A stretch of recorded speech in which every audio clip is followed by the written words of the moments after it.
ਜਦੋਂ ਸਾਡੀ ਫੌਜ ਇਹਨਾਂ ਨੂੰ ਸਪੋਰਟ ਕਰਦੀ ਹੈ, ਇਹਨਾਂ ਨੂੰ ਹਕੂਮਤ ਵਿੱਚ ਫੁੱਲ ਸਪੋਰਟ ਕੀਤੀ, ਇਹਨਾਂ ਦੇ ਨਾਲ ਖਲੋਏ ਇਸ ਮੁਲਕ ਦੀ ਤਰੱਕੀ ਲਈ, ਇਸ ਮੁਲਕ ਨੂੰ ਅੱਗੇ ਲੈ ਕੇ ਜਾਣ ਲਈ।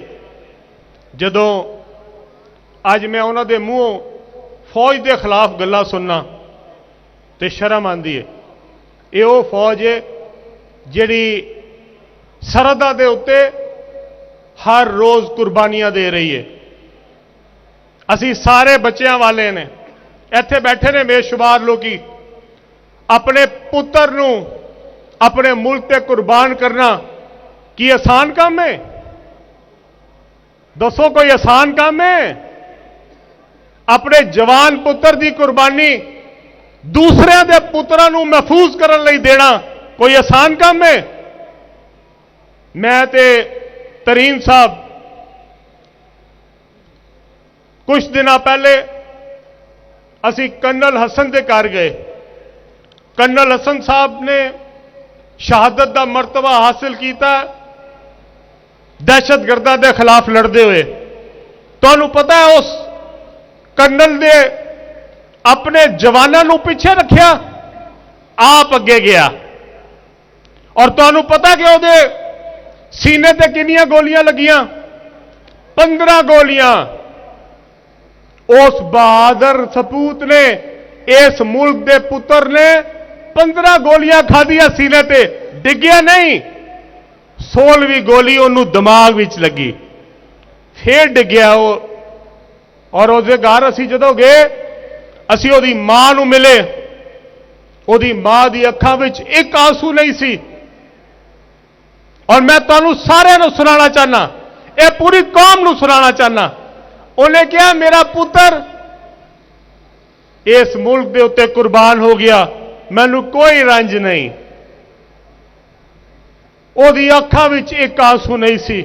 ਮੈਂ ਤੇ ਤਰੀਨ ਸਾਹਿਬ ਜਦੋਂ ਵਾਪਸ ਆ ਰਹੇ ਸਾਂ ਤੇ ਤਰੀਨ ਸਾਹਿਬ ਨੇ ਮੈਨੂੰ ਕਿਹਾ ਇਹ ਕਿਹੋ ਜਿਹੇ ਲੋਕ ਨੇ, ਇਹ ਕੈਸੇ ਮਾਂ ਨੇ ਜਿਹੜੇ ਆਪਣਾ ਪੁੱਤਰ ਸਾਡੇ ਪੁੱਤਰਾਂ ਲਈ, ਸਾਡੇ ਬੱਚਿਆਂ ਦੀ ਹਿਫਾਜ਼ਤ ਲਈ ਆਪਣੇ ਬੱਚੇ ਕੁਰਬਾਨ ਕਰ ਰਹੇ ਨੇ। ਔਰ ਸਾਡੇ ਸਿਆਸਤਦਾਨ ਵੇਖੋ, ਇਹ ਲਾਂਤੀ ਲੋਕੀ ਵੇਖੋ, ਇਹ ਆਪਣੀ ਫੌਜ ਦੇ ਉੱਤੇ ਬਕਵਾਸ ਕਰਦੇ ਨੇ। ਇਹਨਾਂ ਨੂੰ ਪੁੱਛੋ ਆਪਣਾ ਪੁੱਤਰ ਕਦੀ ਬਾਰਡਰ ਤੇ ਭੇਜ ਗਏ ਤੇ ਕਦੀ ਦੇਖੋ ਕਿਸ ਤਰ੍ਹਾਂ ਉਹਨਾਂ ਦੀ ਮਾਵਾਂ, ਉਹਨਾਂ ਦੀ ਭੈਣਾਂ, ਉਹਨਾਂ ਦੇ ਪਿਓ, ਉਹਨਾਂ ਦੀ ਮਾਵਾਂ ਕਿਸ ਤਰ੍ਹਾਂ ਰਹਿੰਦੇ ਨੇ ਜਿਨ੍ਹਾਂ ਦੇ ਬੱਚੇ ਉੱਥੇ ਜਾ ਕੇ ਲੜਦੇ ਨੇ। ਅਗਰ ਇਹ ਮੁਲਕ ਅੱਜ ਮੁਸਤਹਿਕਮ ਹੈਗਾ, ਮਜ਼ਬੂਤ ਹੈਗਾ, ਸਿਰਫ ਪਾਕ ਫੌਜ ਦੀ ਵਜ੍ਹਾ ਤੋਂ ਹੈਗਾ। ਅਗਰ ਇਹ ਮੁਲਕ ਇਕੱਠਾ ਹੈਗਾ ਤੇ ਸਿਰਫ ਪਾਕ ਫੌਜ ਦੀ ਵਜ੍ਹਾ ਤੋਂ ਹੈਗਾ। ਅੱਜ ਸਾਰਿਆਂ ਨੇ ਅਸੀਂ ਇਹ ਅਹਿਦ ਕਰਨਾ ਹੈ, ਸਿਆਸਤ ਜੋ ਮਰਜ਼ੀ ਕਰੋ, ਇਸ ਫੌਜ ਦੇ ਖਿਲਾਫ ਕੁਝ ਨਹੀਂ ਸੁਣਾਂਗੇ। ਇਹ ਫੌਜ ਹੈ ਤੇ ਪਾਕਿਸਤਾਨ ਹੈ, ਇਹ ਫੌਜ ਹੈ ਤੇ ਸਾਡੇ ਘਰ ਵਿੱਚ ਲੋਕੀ, ਸਾਡੀ ਮਾਵਾਂ, ਸਾਡੀਆਂ ਭੈਣਾਂ, ਸਾਡੇ ਬੱਚੇ ਆਰਾਮ ਨਾਲ ਸੁੱਤੇ ਨੇ, ਕਿਉਂਕਿ ਸਾਡੇ ਲਈ ਕੋਈ ਹੋਰ ਆਪਣੀ ਜਾਨਾਂ ਦੇ ਰਿਹਾ। ਅੱਜ ਮੈਂ ਤੁਹਾਨੂੰ ਇਹ ਕਹਿਣਾ ਚਾਹਨਾ, ਮਾਯੂਸੀ ਗੁਨਾਹ ਹੈ ਔਰ ਇਸ ਮੁਲਕ ਤੋਂ ਤੁਸੀਂ ਮਾਯੂਸ ਨਹੀਂ ਹੋਣਾ। ਖਾਸ ਤੌਰ ਤੇ ਮੈਂ ਨੌਜਵਾਨ ਨਸਲ ਨੂੰ ਕਹਿਣਾ ਚਾਹਨਾ, ਆਪਣੇ ਬੱਚਿਆਂ ਨੂੰ ਕਹਿਣਾ ਚਾਹਨਾ, ਇਸ ਮੁਲਕ ਤੋਂ ਮਾਯੂਸ ਨਹੀਂ ਹੋਣਾ। ਇਹ ਖੂਬਸੂਰਤ ਤਰੀਨ ਮੁਲਕ ਹੈ, ਇਹਦੇ ਵਿੱਚ ਇੰਨੇ ਵਸਾਇਲ ਨੇ ਕਿ ਇਹ ਤੁਹਾਨੂੰ ਹੀ ਨਹੀਂ, ਇਨਸ਼ਾਅੱਲਾ ਤਾਲਾ ਆਇੰਦਾ ਆਉਣ ਵਾਲੀ ਤੁਹਾਡੀਆਂ 20 ਨਸਲਾਂ ਨੂੰ ਵੀ ਇਨਸ਼ਾਅੱਲਾ ਤਾਲਾ ਰੋਜ਼ਗਾਰ ਦੇਗਾ। ਮੈਂ ਖਾਸ ਤੌਰ ਤੇ ਆਪਣਾ ਜਿਹੜਾ ਪ੍ਰੋਗਰਾਮ ਹੈ, ਇਹ ਪਾਰਟੀ ਦਾ ਪ੍ਰੋਗਰਾਮ ਜਿਹੜਾ ਹੈ, ਉਹ ਮੈਂ ਤੁਹਾਨੂੰ ਦੱਸਣਾ ਚਾਹਨਾ ਕਿ ਸਾਡੀ ਪਾਰਟੀ, ਅਗਰ ਅੱਲਾ ਨੇ ਸਾਨੂੰ ਮੌਕਾ ਦਿੱਤਾ, ਅਗਰ ਆਵਾਮ ਨੇ ਸਾਡਾ ਸਾਥ ਦਿੱਤਾ ਤੇ ਅਸੀਂ ਆ ਕੇ ਹਕੂਮਤ ਵਿੱਚ ਕੀ ਕਰਾਂਗੇ? ਸਭ ਤੋਂ ਪਹਿਲੇ ਅਸੀਂ ਗਰੀਬ ਆਦਮੀ ਲਈ ਜਿਹੜੀ ਬਿਜਲੀ ਹੈ ਉਹਨੂੰ ਫ੍ਰੀ ਕਰਾਂਗੇ। ਕਿ ਇਹ ਤੁਸੀਂ ਸਾਰੇ ਝੂਠ ਬੋਲ ਰਹੇ ਹੋ, ਅਸਲ ਵਿੱਚ ਸਾਰੀ ਉਮਰ ਆਪ ਝੂਠ ਬੋਲਦੇ ਰਹੇ ਨੇ, ਇਸ ਲਈ ਸਾਨੂੰ ਕਹਿੰਦੇ ਨੇ ਤੁਸੀਂ ਝੂਠ ਬੋਲ ਰਹੇ ਹੋ। ਮੈਂ ਇਹਨਾਂ ਨੂੰ ਦੱਸਣਾ ਚਾਹਨਾ, ਇਹ ਮੁਫਤ ਬਿਜਲੀ ਕਿੱਥੋਂ ਦੇਵਾਂਗੇ?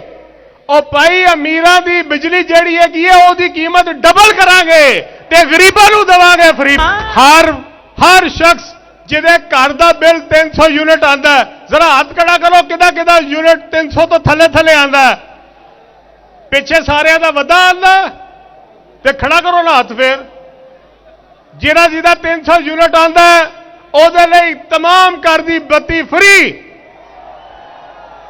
ਔਰ ਪੈਸੇ ਕੌਣ ਦੇਗਾ? ਅਮੀਰ ਲੋਕ ਦੇਣਗੇ ਪੈਸੇ ਤੁਹਾਡੇ। ਉਹਨਾਂ ਦੇ ਟੈਕਸ ਲਾਵਾਂਗੇ, ਉਹਨਾਂ ਦੀ ਬੱਤੀ ਡਬਲ ਕੀਮਤ ਤੇ ਗਰੀਬ ਦੀ ਬੱਤੀ ਫ੍ਰੀ। ਜਿਹੜੇ ਕਿਸਾਨ ਨੇ ਜ਼ਰਾ ਉਹ ਹੱਥ ਖੜਾ ਕਰਨ। ਕਿਸਾਨਾਂ ਦਾ ਜਿਹੜੇ 12.5 ਏਕੜ ਤੱਕ ਦੇ ਅਰਾਜ਼ੀ ਦੇ ਮਾਲਕਾਨ ਨੇ ਉਹਨਾਂ ਦੀ ਟਿਊਬਵੈਲ ਦੀ ਬੱਤੀ ਵੀ ਫ੍ਰੀ। ਇਹਦੇ ਕੌਣ ਬਿੱਲ ਦੇਗਾ? ਅਮੀਰ ਲੋਕ ਬਿੱਲ ਦੇਣਗੇ। ਔਰ ਕਿਸਾਨ ਜਿਹੜਾ ਹੈਗਾ ਉਹਦੀ ਬੱਤੀ ਜਿਹੜੀ ਹੈਗੀ ਹੈ ਟਿਊਬਵੈਲ ਦੀ, ਉਹਦੇ ਤੇ ਬਿਜਲੀ ਦਾ ਬਿੱਲ ਜ਼ੀਰੋ ਆਏਗਾ। मोटरसाइकिल कितनी है जरा वो हाथ खड़ा करे। वाह, सारे मोटरसाइकिल ते ही आए ने जनाब। मोटरसाइकिल वालियां लई पेट्रोल की कीमत अद्धी और बाकी कीमत कौन देगा? वड्डी गड्डियां वाले, उन्हां दी कीमत डबल और तुहाडी कीमत अद्धी।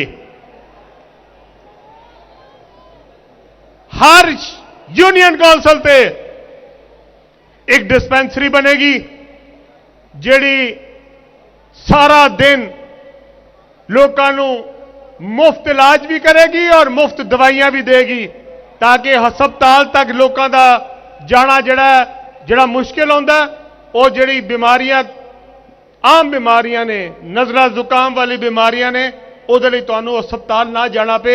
हर यूनियन कौंसल भी डिस्पेंसरी बनेगी। सब तो जरूरी गल, ए मजदूर कौन कौन है इत्थे? लो फिर मजदूरां लई सुनो। तुहाडी कम अज कम उजरत, तुहाडे महीने की तनख्वाह कम अज कम 50,000 होएगी। नौजवान किन्नी तादाद विच इत्थे मौजूद ने? नौजवान हाथ खड़ा करो। नौजवानों नूं बिला सूद करजे मिलणगे ताकि वो अपने पैरों ते खड़े हो सकन। जदों तक इस मुल्क में नौजवान तरक्की नहीं करेगा, पाकिस्तान तरक्की नहीं कर सकता। नौजवानों नूं नौकरियां देंगे और वो नौकरियां सिर्फ और सिर्फ इस मुल्क में तरक्की दे नाल, सनअती तरक्की दे नाल मुमकिन ने। अगर इस मुल्क में रोजगार पैदा करना है तो सानू सनअत ਵਧਾਣੀ पेगी, सानू नई इंडस्ट्रियां लानियां पैणगियां, सानू अपनी एक्सपोर्ट ਵਧਾਣੀ पेगी।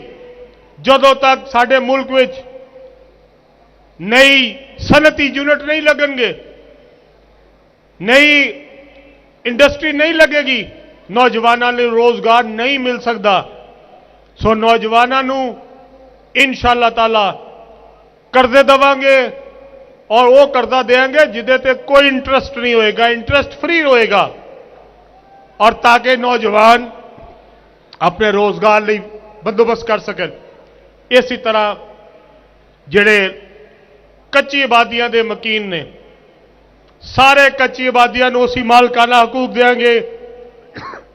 और वो लोग जिहड़े पिंडां दे विच ने, मैं तुहानूं कहना चाहना कि जो सरकारी जमीन है पिंडां दे विच, जिथे हुकूमत की 75 साल तो जमीन पई हुई है, उहदे विच असीं 3-3 मरले दे प्लाट बनावांगे।